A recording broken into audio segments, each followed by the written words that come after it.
السلام عليكم. من ناوم هردي أمير عبد الله. تمنم 34 ساڵە لە وڵاتی دانیمارکەواتم بۆ نەخۆشخانەی میرەبان. وەزنم 170 کیلۆیە. زۆر مەحتی دکتۆر دلێریانە کردو من نەخۆشخانەی میرەبان کە لەساز مستەشفایەکی زۆر باشە و دکتۆری زۆر باش تێدا و بزەبت وا بوو. من شان خۆم نابووم، خۆم لێ ناکە و زۆر هیلاک بووم. وەزنە زیادەکەم وای لێ کردبوو، بێسحەتی کردبووم بەڕاستی، تەنگە نەفەسی.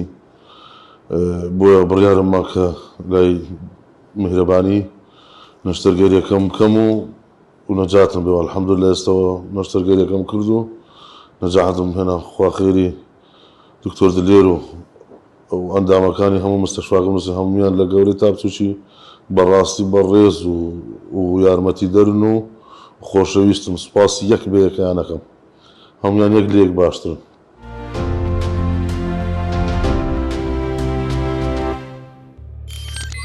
میهرەبانی دڵسۆزی و لێزانی.